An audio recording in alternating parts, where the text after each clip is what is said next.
அன்பான இறைமக்களே, உங்கள் அனைவரையும் நம் ஆண்டவராகிய இயேசு கிறிஸ்துவின் நாமத்தினால் வாழ்த்துகிறேன். புனித வியாழன் அன்று நம் ஆண்டவராகிய இயேசு கிறிஸ்து தன்னுடைய உடலையும் இரத்தத்தையும் நமக்கு உணவாக கொடுத்து நம்மை பாவத்திலிருந்து மீட்க நற்கருணையை ஏற்படுத்தி இருக்கிறார். தன்னையே நமக்காக பலியாக ஒப்பு கொடுத்த அந்த நற்கருணை ஆண்டவரை நாம் இப்பொழுது போற்றி புகழ்ந்து ஆராதிப்போம். நித்திய ஸ்துதிக்குரிய பரிசுத்த பரமதிவ்ய நற்கருணைக்கு சதா காலமும் ஆராதனையும் ஸ்துதியும் ஸ்தோத்திரமும் நமஸ்காரமும் உண்டாக கடவது. நித்திய ஸ்துதிக்குரிய பரிசுத்த பரமதிவ்ய நற்கருணைக்கு சதா காலமும் ஆராதனையும் ஸ்துதியும் ஸ்தோத்திரம் நமஸ்காரமும் உண்டாக கடவது. நித்திய ஸ்துதிக்குரிய பரிசுத்த பரமதிவ்ய நற்கருணைக்கு சதா காலமும் ஆராதனையும் ஸ்துதியும் ஸ்தோத்திரமும் நமஸ்காரமும் உண்டாக கடவது. புனித லூக்கா எழுதிய தூய நற்செய்தியிலிருந்து வாசகம். அதிகாரம் 22, இறை வார்த்தைகள் 15 முதல் 20. இயேசு சீடர்களை நோக்கி, நான் துன்பங்கள் படுமுன் உங்களோடு இந்த பாஸ்கா விருந்தை உண்பதற்கு மிக மிக ஆவலாயிருந்தேன். ஏனெனில் இறையாட்சியில் இது நிறைவேறும் வரை இதை நான் உண்ணமாட்டேன் என்று உங்களுக்கு சொல்கிறேன் என்றார். பின்பு அவர் கிண்ணத்தை எடுத்து கடவுளுக்கு நன்றி செலுத்தி அவர்களிடம், இதை பெற்று உங்களுக்குள்ளே பகிர்ந்து கொள்ளுங்கள். ஏனெனில் இது முதல் இறையாட்சி வரும் வரை திராட்சைப்பழ ரசத்தை குடிப்பதில்லை என நான் உங்களுக்கு சொல்கிறேன் என்றார். பின்பு அவர் அப்பத்தை எடுத்து கடவுளுக்கு நன்றி செலுத்தி அதை பிட்டு அவர்களுக்கு கொடுத்து, இது உங்களுக்காக கொடுக்கப்படும் எனது உடல், எனது நினைவாக இவ்வாறு செய்யுங்கள் என்றார். அப்படியே உணவு அருந்திய பின்பு அவர் கிண்ணத்தை எடுத்து, இந்த கிண்ணம் உங்களுக்காக சிந்தப்படுகிற எனது இரத்தத்தால் நிலைப்படுத்தப்படும் புதிய உடன்படிக்கை என்றார். இது கிறிஸ்துவின் நற்செய்தி. கிறிஸ்துவே உமக்கு புகழ். என்னை உணவாய் உண்டு வாழும் சகோதரமே, உங்களை விட்டு பிரிந்து செல்ல எனக்கு துணியளவும் மனம் இல்லை. உங்கள் உயிரோடு உடலோடு உணர்வோடு ஒன்றித்து வாழ எனக்கு மிகவும் ஆசை. ஆனால் உங்களிடமிருந்தே எனக்கு சாவு வருவது உறுதி என நன்றாக புரிந்து கொண்டேன். இதுதான் வாழும் வரலாறு என நான் நன்றாக அறிவேன். உங்களோடு இன்று நான் இன்னொரு செயலை செய்ய போகின்றேன். இது இந்த சமூகத்தின் புதிய செயல் அன்று, வழக்கமான ஒன்றுதான். உங்களோடு நான் பந்தி அமரப் போகின்றேன். ஏற்கனவே பல பந்தி அமர்வுகளில் நான் பங்கேற்றுள்ளேன். ஒவ்வொரு பந்தி அமர்வும் என்னுள்ளே ஒவ்வொரு விதமான பாடத்தை கொடுத்தது. ஒவ்வொரு நிகழ்வும் எனக்கு ஒரு புதிய அனுபவமானது. எனது பெரும்பாலான பந்தி அமர்வுகள் பாமர மக்களோடு தான் நிகழ்ந்தது. அதனில் சிலவற்றை இந்நேரத்தில் உங்களுக்கு குறிப்பிட்டு காட்ட விரும்புகின்றேன். கலிலேயாவில் உள்ள கானா ஊரில் திருமணம் ஒன்று நடைபெற்றது. அது ஏழை வீட்டு திருமணம். விருந்தின் போது ஒரு சிக்கல். அதுவரை பரிமாறப்பட்ட ரசம் தீர்ந்து விட்டது. மணவீட்டார் அங்கலாய்த்து நின்றனர். அடுத்தவர் மீதான அக்கறையை எங்கும் எப்போதும் வெளிப்படுத்த வேண்டும் என்ற பாடத்தை அந்த திருமண விருந்து எனக்கு கற்றுத்தந்தது. சுங்கச்சாவடியில் வரி வசூலித்து கொண்டிருந்த மத்தேயுவை என் பணிக்காக அழைத்தது மட்டுமன்றி அவரது வீட்டுக்கு சென்று விருந்து உண்டேன். அதனில் சீடர்களும் பங்கேற்றனர். அப்பந்தியில் பரிசேயரால் பாவிகள் என கருதப்பட்டோர், வரிதண்டுவோர் என பலரும் பங்கேற்றனர். ஒதுக்கப்பட்டவர்களோடு உட்கார்ந்து சாப்பிடுவதை கண்ட பரிசேயர் எனது செயலை கேள்விக்குட்படுத்தினர். ஒரு நாள் திபேரிய கடல் அருகே இன்னொரு விருந்து நடைபெற்றது. அது முற்றிலும் எதிர்பாராதது. நான் அப்பகுதியில் இருந்ததை கேள்வியுற்று மக்கள் பெருந்திரளாக அங்கு வந்து சேர்ந்தனர். அவர்கள் என்னோடு நீண்ட நேரம் செலவிட்டனர். அந்நேரத்தில் அங்கு அமர்ந்திருந்த அத்தனை பேருக்கும் உணவு கொடுக்க சீடர்களிடம் சொன்னேன். எப்படி கொடுப்பது? எவ்வளவு பணத்துக்கு உணவு வாங்குவது? அவ்வாறு வாங்கினாலும் போதுமா என்ற கேள்விகள் அவர்களுள் எழுந்தன. பகிரும் பண்பிருந்தால் பற்றாக்குறை என்ற சொல்லுக்கே இடமில்லை என்ற சிந்தனைக்கு உயிரூட்ட ஒரு ஏழை சிறுவன் தன்னிடமிருந்த உணவை கொடுத்தான். எல்லோரும் வயிறார உண்ண இந்த சிறுவனின் பகிர்வு தூண்டுகோலானது. அடுத்திருப்போரின் அடிப்படை உரிமைகளை நிறைவேற்றும் அக்கறை உணர்வை எனது சீடர்களும் சூழ இருந்த எல்லோருக்கும் கற்றுக் கொடுக்கும் வாய்ப்பாக்கினேன். சக்கேயு என்பவரை பற்றி கேள்விப்பட்டிருப்பீர்கள். வரி வசூலிப்போரின் தலைமை பொறுப்பில் இருந்தார். அவரிடம் எக்கச்சக்கமாக செல்வம் சேர்ந்திருந்தது. அவர் என்னை பற்றி அறிந்திருக்கிறார். நேரடியாக என்னை பார்க்க தன்னுள் ஆசை கொண்டிருந்தார். எரிகோ நகர் வழியே நான் வருகின்ற தகவல் அறிந்து வழியோரம் நின்ற ஒரு முசுக்கட்டை மரத்தின் மீது ஏறி காத்திருந்தார். தவறிழைத்தாலும் திருந்த வேண்டும், நன்மை புரிய வேண்டும் என்ற ஒருவித ஆர்வம் அவருள் இருந்ததை உணர்ந்தேன். அவர் ஏறி அமர்ந்திருந்த மரத்தின் அடியில் நின்று அவரை அழைத்தேன். என்ன உற்சாகம்! வேகமாக இறங்கி வந்தார். அன்று அவரது வீட்டில் நான் தங்க வேண்டும் என்று எனது விருப்பத்தை வெளிப்படுத்தினேன். ரொம்பவே சந்தோஷப்பட்டார். என்னை வீட்டிற்கு கூட்டி சென்றார். நல்ல விருந்து கொடுத்தார். அந்த விருந்து அவரது பழைய வாழ்வை மாற்றும் விருந்தானது. அவரது அதிகார போதையில் இருந்து விடுபட்டு அதற்கான பரிகாரம் தேடிக்கொள்ளும் வாய்ப்பாக மாற்றிக்கொண்டார். அந்த விருந்தின் போதும் பலர் முணுமுணுத்து கொண்டிருந்ததை என்னால் பார்க்க முடிந்தது. பெத்தானியாவில் வாழ்ந்த சீமோன் என்பவரது இல்லத்தில் விருந்துக்காக அழைக்கப்பட்டேன். அவரது அழைப்பை ஏற்று நானும் சென்றேன். விருந்தின் போது லாசரின் சகோதரி மரியா அங்கு வந்தார். தான் கொண்டு வந்த விலை உயர்ந்த நறுமண தைல படிக சிமிலை திறந்து என் தலை மீதும் காலடியிலும் ஊற்றினார். என் காலடி அமர்ந்து தமது கூந்தலால் துடைத்தார். இதனை என்னோடிருந்த சீடர்கள் கூட எதிர்த்தனர். விருந்து என்பது வெறுமனே உணவு பரிமாற்றம் அல்ல, அது உள்ளத்திலிருந்து ஊற்றெடுக்கும் உறவு பகிர்வு என எனது சீடர்களுக்கே தெரியவில்லை. என் நல்ல நண்பர்களே, இந்த பந்தி அமர்வு ஏற்கனவே நான் பங்கேற்ற விருந்துகள் தந்த பாடங்களின் விடைகளாகட்டும். எனது பந்தி அமர்வில் உணவு மட்டும் பகிரப்படவில்லை, மாறாக எனது உயிர் பரிமாறப்படுகிறது. ஏனெனில் இங்கு நான் என்னையே அப்பரச வடிவில் உணவாக்குகின்றேன்.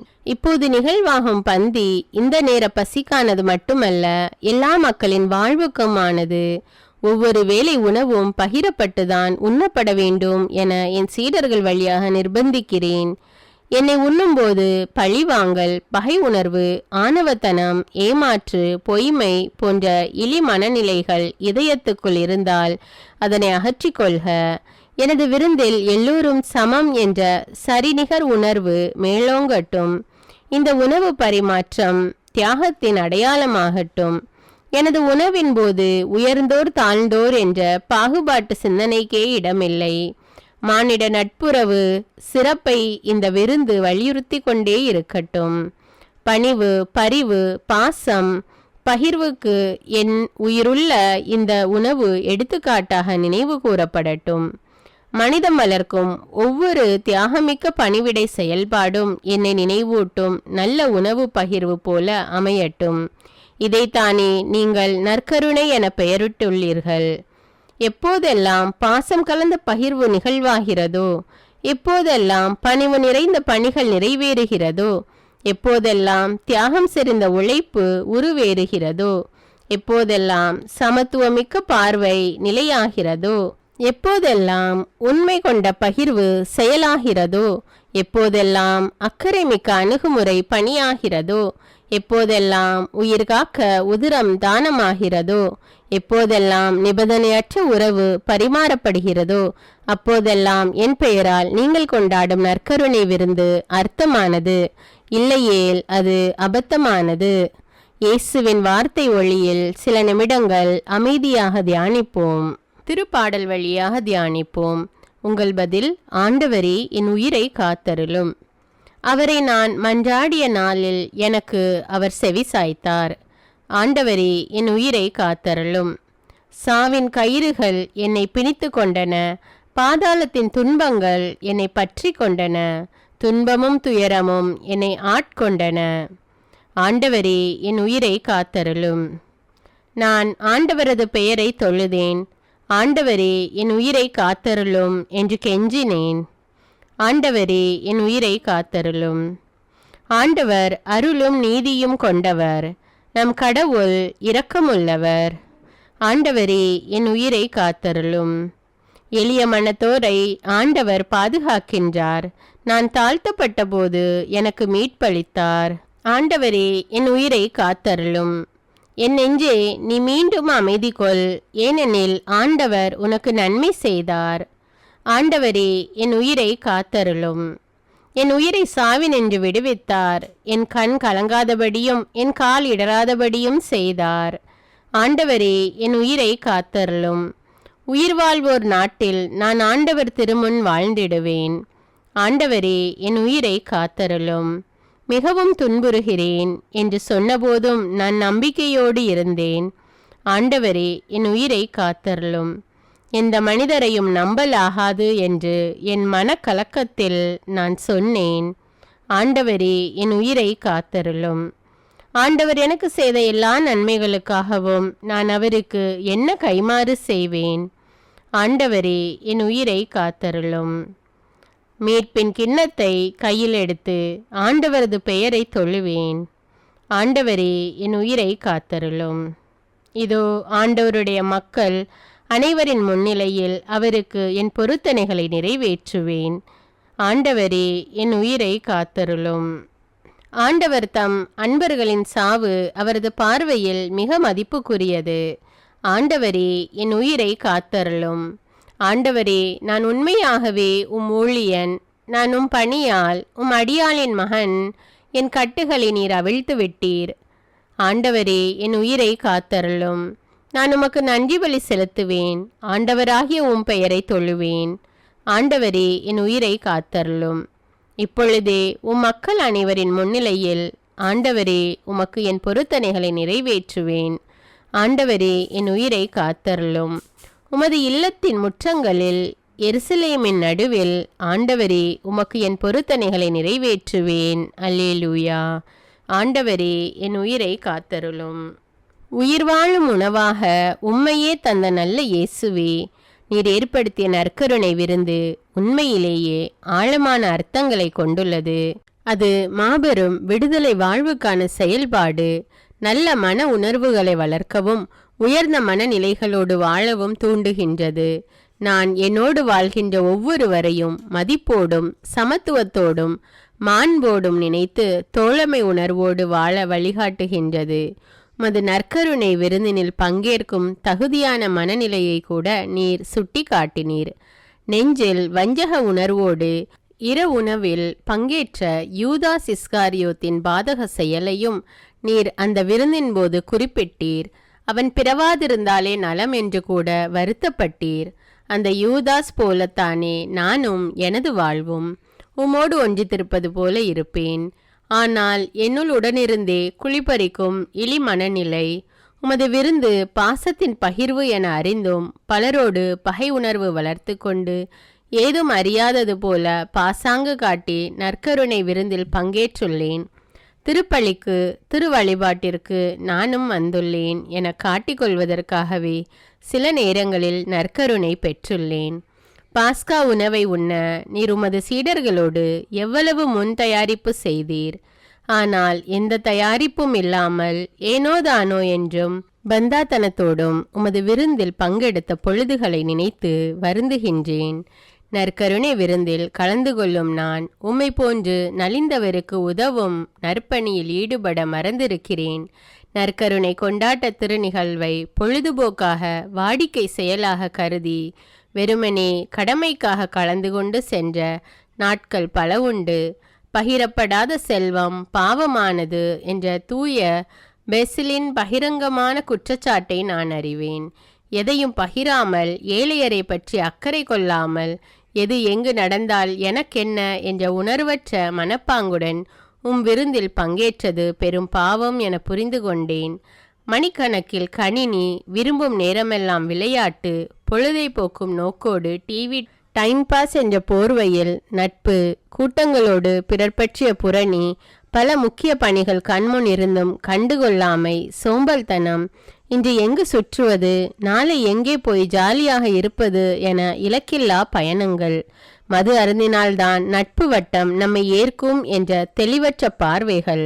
இது மட்டுமா, என்னை சூழ வாழும் ஒரு சிலர் பங்கில் சமூகத்தில் தெரு வீதிகளில் ஒருங்கிணைந்து திட்டமிட்டு ஏதேனும் நல்லவை செய்தால் பொறாமை நிறைந்த எனது கேலி கிண்டல்கள், பழிப்புகள் என என்னவெல்லாமோ அநியாயங்கள் செய்துவிட்டு அழகான உடை உடுத்தி அற்புதமாக பேசி உமது தியாக விருந்தில் பங்கேற்றது அராஜகமிக்க அரக்கத்தனம் என மனதார உணர்கிறேன்.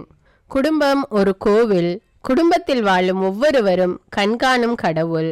குடும்பத்தில் உடன் வாழ்வோரின் குறை நிறைகளை கடந்து அன்பு செலுத்துவதில்தான் குடும்ப சந்தோஷம் கூடி வாழ்கிறது. கூடி வாழ்வோரின் சிறு சிறு தவறுகளை கூட பெரிதுபடுத்தி அதை ஊரெல்லாம் ஊதி பெருக்கி மானமிழக்க செய்யும் பண்பற்ற மனநிலை என்னிலும் இருக்கிறது. என் சுயநலத்திற்காக பெற்றோர் பிள்ளைகள் உடன்பிறப்பு என்றும் பாராமல் சதியாட்டம் போடும் பேயெண்ணமும் என்னிலுண்டு.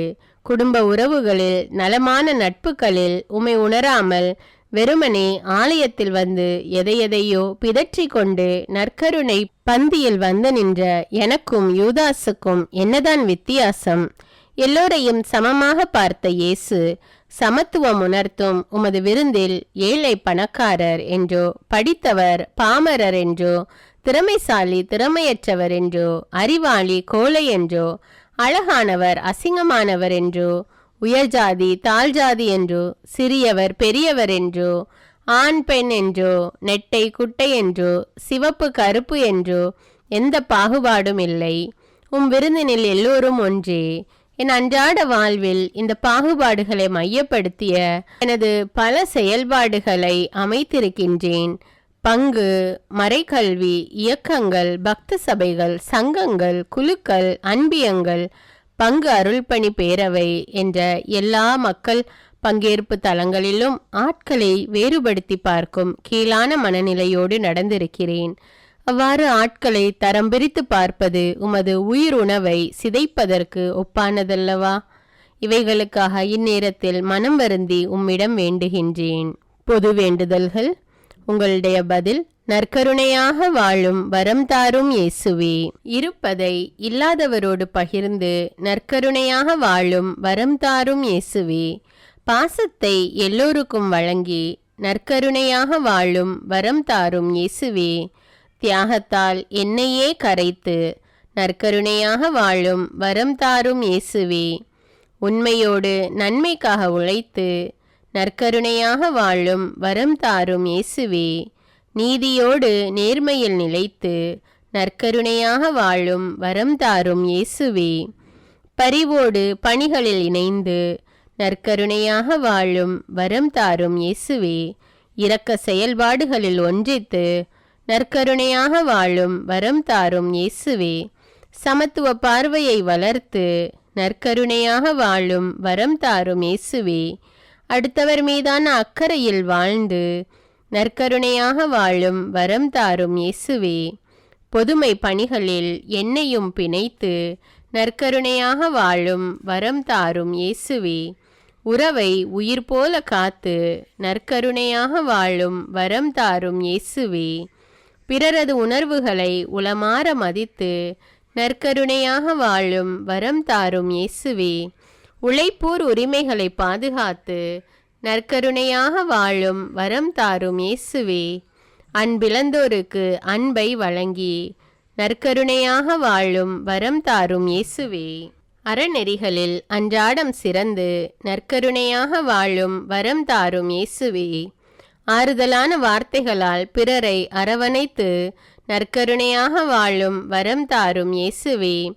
புன்னகையால் பிறர் மனம் புகுந்து நற்கருணையாக வாழும் வரம் தாரும் இயேசுவே. என்னை இழப்பதால் பிறருக்கு வாழ்வு கொடுத்து நற்கருணையாக வாழும் வரம் தாரும் இயேசுவே. இரத்த தானம், கண் தானம், உறுப்பு தானங்களால் நற்கருணையாக வாழும் வரம் தாரும் இயேசுவே. எதையும் மிகுந்த ஈடுபாட்டுடன் செய்து நற்கருணையாக வாழும் வரம் தாரும் இயேசுவே.